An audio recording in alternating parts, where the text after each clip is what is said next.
ప్రభు అయిన యేసుక్రీస్తు నామములో మీ అందరికీ నా వందనములు, శుభములు.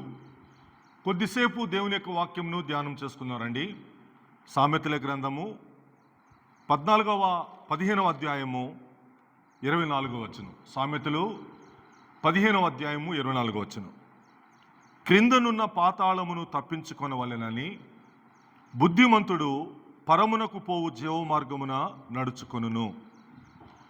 ఇక్కడ బుద్ధిమంతుని గురించి వాక్యం మాట్లాడింది. ఆ బుద్ధిమంతుడి యొక్క అద్భుతమైన నిర్ణయాన్ని ఈరోజు మనము వినబోతున్నాం. ఆ బుద్ధిమంతుడు చేసిన పని ఏమిటంటే క్రిందనున్న పాతాళమును తప్పించుకోవాలి అనుకున్నాడు. ఎలా అనుకున్నాడు? ఆ బుద్ధి ఆయనకి ఎలా వచ్చింది? దేవుడు ఆ బుద్ధినిస్తే తప్ప, తన వాక్యము ద్వారా, తన మాట ద్వారా అది తెలియపరిస్తే తప్ప అది ఎవరికి కూడా తెలియపరచబడదు. బాప్తిస్మం ఇచ్చే యోహాను ఆ రోజు ఆ అరణ్యంలో బాప్తిస్మం ఇచ్చే సమయంలో పరిసయ్యులు, శాస్త్రులు కూడా వచ్చారు బాప్తిస్మం తీసుకోవటానికి. ఆ సందర్భంలో వారితో అన్న మాట, సర్ప సంతానమా, రాబో ఉగ్రత నుంచి తప్పించుకొనుటకు మీకు బుద్ధి చెప్పిన వాడు ఎవడు? ఒక ఉగ్రత రాబోతుంది, ఒక ఉగ్రతలో మనం పడబోతున్నాం. దాని నుండి తప్పించుకోవటానికి మీకు బుద్ధి చెప్పిన వాడు ఎవడు అని వారిని ప్రశ్నించడం జరిగింది. కాబట్టి ఈ లోకంలో మనము జీవించే కాలంలో క్రిందనున్న పాతాళములో పడిపోకుండా ఉండటానికి, ఆ పాతాళములకు పోకుండా ఉండటానికి మనకి బుద్ధి చెప్పేవారు ఉండాలి. ఆ బుద్ధి చెప్పిన వాడు ఎవరో ఈ యవనస్తుడికి దొరికాడు, ఈ వ్యక్తికి దొరికాడు.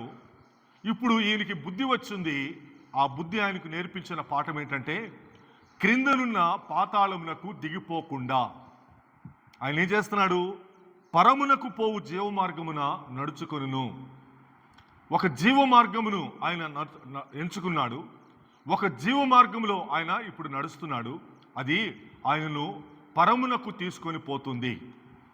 పాతాళములకు పోవలసినటువంటి ఆ నడకలో నుంచి తన అడుగులను వెనక్కి తీసుకొని ఇప్పుడు పరమునకు పోయే ఆ జీవ మార్గంలో ఆయన అడుగులు వేస్తూ ప్రయాణం చేస్తున్నాడు. అది ప్రతి వారికి చాలా అవసరం. అనేక సంవత్సరముల క్రితం రష్యా ఒక ప్రయోగాన్ని చేసింది. భూమి యొక్క లోతును తెలుసుకుందామని వారు త్రవ్వుకుంటూ వెళ్ళారు. 12 కిలోమీటర్లు వరకు భూమిని తవ్వగలిగారు. అక్కడికి వెళ్ళిన తర్వాత వారి ప్రయత్నము ఆపేయటం జరిగింది. 2 రకాలైన విషయాలు తెర మీదకు వచ్చాయి. ఒకటి, అక్కడ ఏదో అరుపులు, కేకలు, పాతాళములో వేస్తున్నటువంటి కేకల శబ్దం వస్తుందని ఒకటి. రెండోది, వారు పంపిస్తున్నటువంటి ఆ పరికరాలు ఆ వేడికి కరిగిపోతున్నాయి, ఇక పని చేయట్లేదని ఒకటి. ఈ 2 వాదనలు తెర మీదకు వచ్చాయి. మరి ఏమిటో మనకు తెలియదు. వారు ఆ ప్రయత్నాన్ని ఆపేశారు. కాబట్టి ఈ యవనస్తుడు, ఈ బుద్ధిమంతుడు ఏమి తెలుసుకున్నాడు? క్రింద పాతాళములో నరకము అక్కడ అనుభవించాల్సి వస్తుంది. పాతాళము ఒక భయంకరమైన వేదనకరమైన స్థలము. అక్కడికి నేను దిగిపోకూడదు, అక్కడికి నేను వెళ్ళిపోకూడదు అని ఆయన ఒక అద్భుతమైన నిర్ణయాన్ని తీసుకున్నాడు. ఈరోజు ఈ మాటలు వెలుచున్నటువంటి ప్రియమైన దేవుని బిడ్డ, నీవు కూడా ఒక నిర్ణయమును తీసుకోగలిగితే చాలా మంచిది. ఆ నడక నిన్ను పరమునకు తీసుకుని వెళుతుంది. ఆ నడక జీవపు మార్గమునకు సంబంధించిన నడక. అది నిన్ను దిగిపోనివ్వదు, పాతాళములోనికి పోనివ్వదు, నిన్ను నరకమునకు పోనివ్వదు. 2 చోట్ల వాక్యం ఇలా సెలవిచ్చింది. ఏమంటుందంటే అదే సామెతలు 14వ అధ్యాయం 12వ వచనంలో ఏమంటుందంటే, ఒకని ఎదుట సరైనదిగా కనపడు మార్గము కలదు, అయితే అది తొదకు మరణమునకు త్రోవ తీస్తుంది. ఒకని ఎదుట సరైనదిగా కనపడే మార్గం, ఇది అనేకులకు సరైనదిగా కనపడే మార్గము ఉంటుంది. అయితే దాని గురించి వాక్యం మాట్లాడుతుంది, అది తుదకు మరణమునకు తీసుకొని పోతుంది. ఆ మార్గము, తను సరైనది అనుకున్న మార్గము తనను మరణమునకు తీసుకుని వెళ్ళిపోతుంది, పాతాళమునకు తీసుకుని వెళ్ళిపోతుంది. అదే సామెతల గ్రంథము 16వ అధ్యాయము 25వ వచనము ఇలాగంటుంది, ఒకని మార్గము వాని దృష్టికి యథార్థముగా కనపడును, అయినను తొదుకది మరణమునకు చేరును. ఇక్కడ ఏమి చదివాము ఇందాక? ఆ యొక్క మార్గము ఒకని ఎదుట సరైనదిగా కనపడుతుంది. ఇక్కడ రాయబడిన మాట వాని దృష్టికి సరైనదిగా కనపడుతుంది. వాని దృష్టికే వాడు అనుకుంటాడు, నేను చాలా జ్ఞానము కలిగిన వాడిని, నేను చాలా పెద్ద పెద్ద చదువులు చదివినాను, నాకు చాలా డిగ్రీలు ఉన్నాయి, నాకెవరూ చెప్పక్కర్లేదు, నాకెవరూ బోధించక్కర్లేదు అని వాడు అనుకుంటాడు. వాని దృష్టికి, ఇందాక మనం చదివిందేమో అనేకుల దృష్టికి సరైనదిగా కనపడుతుంది ఆ మార్గము. ఇప్పుడు ఈ మార్గము వాని దృష్టికే యథార్థముగా కనపడుతుంది. ఈ మార్గము గురించి కూడా వాక్యం సెలవిస్తుంది, అయినను అది తుదకు మరణమునకు చేరుతుంది.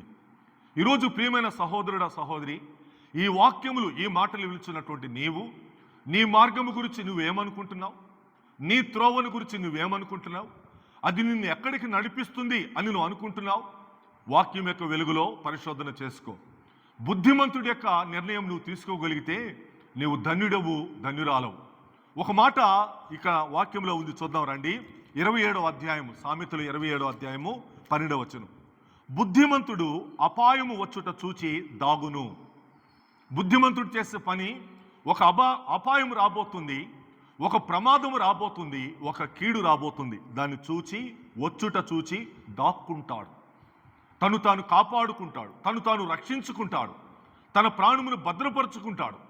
ప్రియమైన దేవుని ప్రజలారా, మరి తర్వాత మాట ఏమంటుందో తెలుసా? అదే వచనంలో, జ్ఞానము లేనివారు యోచింపక ఆపదలో పడిపోతారు. జ్ఞానము లేనివారు యోచించరు. నా మార్గము సరైనదా కాదా, నా త్రోవ సరైనదా కాదా, అది మరణమునకు త్రోవ తీస్తుందన్నాడే, దారి తీస్తుందన్నాడే దేవుడు అని పరిశోధన పరిశీలన చేసుకోరు. వారు యోచింపక ఆపదలో పడిపోతారు, పాతాళములో పడిపోతారు, నరకములో పడిపోతారు. ఈరోజు ఈ వాక్యం యొక్క వెలుగులో నీవు జ్ఞానము కలిగిన వాడివేనా, జ్ఞానము కలిగిన దానివేనా? అయితే ఒక అపాయం రాబోతుంది, రాబో ఉగ్రత ఒకటి ఉంది మన ముందు. దాన్ని తప్పించుకోవటానికి దేవుడు బుద్ధి నేర్పిస్తాడు. ఆ బుద్ధిని కలిగి, ఆ బుద్ధిని సంపాదించుకొని బుద్ధిమంతుల వలె మనము ఒక మంచి నడకను ఈ లోకంలో నేర్చుకోవాలి. మరి బుద్ధి లేని వాడు, జ్ఞానం లేని వారి గురించి వాక్యం మాట్లాడింది, వారు యోచింపరు, దేవుని వాక్యమును యోచింపరు, ఆయన యొక్క మాటలను గ్రహించరు, ఆపదలో పడిపోతారు. ఈ యొక్క మంచి వాక్యం యొక్క వెలుగులో నీవేమిటో నేనేమిటో పరీక్ష చేసుకుందాం. ఒక మంచి సందర్భాన్ని చెప్పి నేను ముగిస్తాను. యెషయా గ్రంథము 14వ అధ్యాయంలో ఈ యొక్క విశేషమైన మాట రాయబడింది. యెషయా 14:9. నీవు ప్రవేశించుచుండగానే ఎక్కడికి? పాతాళములోనికి. క్రిందనున్న పాతాళములోనికి బుద్ధి లేని వాడు దిగిపోతాడని ఇందాక మనం చూసాం కదా. ఇప్పుడు ఆ పాతాళంలోనికి వాడు ప్రవేశిస్తూనే ఉంటాడట. నిన్ను ఎదుర్కొనుటకై క్రింది పాతాళము నీ విషయమే కలవరపడుతుంది. పాతాళము నిన్ను చూసి కలవరపడుతుందట.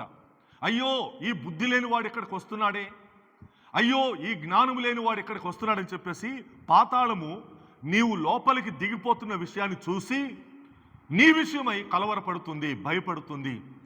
అంటే ఆ పాతాళములకు తెలుసు ఆ తీవ్రత, ఆ పాతాళములకు తెలుసు దాని యొక్క భయంకరమైన స్థితి. ఒక వ్యక్తి వస్తున్నాడట, ఆ వ్యక్తిని చూసి అది కలవరపడిపోతుందట. అయ్యో, రాకూడని చోటుకు వస్తున్నాడే, పడిపోకూడని చోటికి పడిపోతున్నాడని చెప్పేసి ఆ వ్యక్తిని చూసి కలవరపడుతుంది. వాక్యము, నేను కాదు మాట్లాడుతుంది. తర్వాత ఇంకేమంటుంది?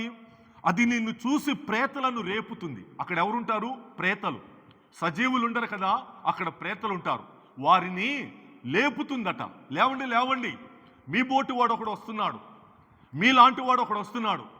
మీరు బుద్ధి లేకుండా ఇక్కడికి వచ్చినట్టే, మీరు జ్ఞానం లేకుండా ఇక్కడికి వచ్చినట్టే మరొకడు వస్తున్నాడు అని చెప్పేసి ప్రేతలను పాతాళము లేపుతుందట. ఎంత ఆశ్చర్యం అండి! ఒక బుద్ధి లేని వాడు పాతాళములకు దిగిపోయే ఆ క్రమంలో పాతాళములో జరిగే ఒక సన్నివేశము వాక్యములో రాయబడింది. అది ప్రేతలను రేపుతుందట. భూమిలో పుట్టిన సమస్త శూరులు, జనముల రాజులు అందరినీ వారి సింహాసనముల మీద నుండి లేపుతుంది. అక్కడ ఉన్నారు ఎవరు? శూరులు. అక్కడ ఉన్నారు ఎవరు? రాజులు. వారి జ్ఞానం లేని వారా? వారి లోకంలో వారికి ఏమైనా కొదువా? వారికి అధికారం ఉంది, వారికి శూరత్వం ఉంది, వారికి రాజరికం ఉంది. వారి సింహాసనముల మీద నుంచి కూడా లేపుతుందంట పాతాళం. ఎంత భయంకరమైన స్థితి ప్రియమైన వాళ్ళారా! వారు కూడా అందులో ఉన్నారు. వారి యొక్క గర్వము, వారి అతిశయము వారిని అక్కడికి తీసుకుని వెళ్ళింది. కాబట్టి భూమిలో పుట్టిన సమస్త శూరులు, ఏ టు జెడ్ ఈ లోకంలో ఇతను శూరుడు అని ఈ లోకంలో పిలబడ్డవాడు ఎవరైనా కానీ సమస్త శూరులను రేపుతుంది అక్కడ. అది పాతాళం. ఇదిగో మీ పోటీ వాడు ఒకడు వస్తున్నాడు.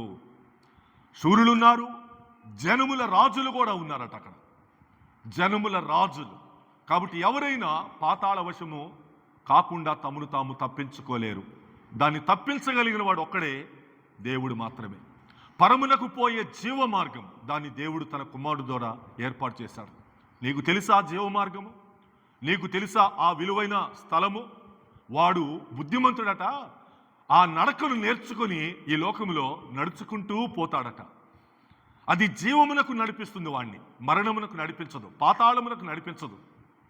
ఇక్కడికి వచ్చిన శూరులు, జనముల రాజులు అందరూ కూడా పాతాళము వారి సింహాసనముల మీద నుంచి లేపుతుందట. లేవండి లేవండి, మీ బోటు వాడు ఒకడు వచ్చాడు, బుద్ధి లేనివాడు ఒకడు వచ్చాడు, జ్ఞానము లేనివాడు వచ్చాడు, యోచింపక ఇందులో పడ్డాడు మీలాగే అని వారిని, ఆ వచ్చేవారిని చూసి లేవమని ఆ పాతాళము పిలుస్తుంది. నీకు అవసరమా? మనకు అవసరమండి పాతాళము? వద్దు. ఒక భయంకరమైన చోటది. అగ్ని ఆరదు, పురుగు చావుదన్నాడు దేవుడు. ఈ రోజున మనము బుద్ధిమంతులమై ఒక మంచి నిర్ణయాన్ని తీసుకుందాం, ఒక మంచి ఆలోచనకు వద్దాం. ప్రవ్వా, ఆ సామెతల గ్రంథంలో 15:24లో మేము చదివామే, ఆ బుద్ధిమంతుడి వల్లే నన్ను చేయవా, ఆ బుద్ధిమంతుడి నడక నాకు నేర్పవా అని ఆ శ్రేష్టమైన నడకను నేర్చుకుందాం. అది పరమునకు పోతుంది, తీసుకొని పోతుంది. అది జీవ మార్గము, జీవ మార్గం. ఆ మార్గంలో జీవముంది, ఆ మార్గంలో నీకు ఆశీర్వాదం ఉంది, ఆ మార్గంలో నిన్ను గమ్యమునకు చేర్చే ఒక దీవెనకరమైన స్థితి ఉంది. క్రిందినున్న పాతాళములకు దిగిపోవద్దు. బుద్ధి చెప్పుచున్నప్పుడే, వాక్యము బోధిస్తున్నప్పుడే దాని యొక్క భయము నెరిగి, దాని సత్యము నెరిగి దానికి లోబడటానికి గట్టి ప్రయత్నము తీసుకుందాం. సో దేవుడే అట్టి బుద్ధిని మీకు నాకు ఇచ్చి ఈ లోకములో పరమునకు పోయే ఒక శ్రేష్టమైన జీవ మార్గంలో అడుగులు వేయటానికి ఆ మంచి నడక మీకు నాకు నేర్పునుగాక. ఆమేన్.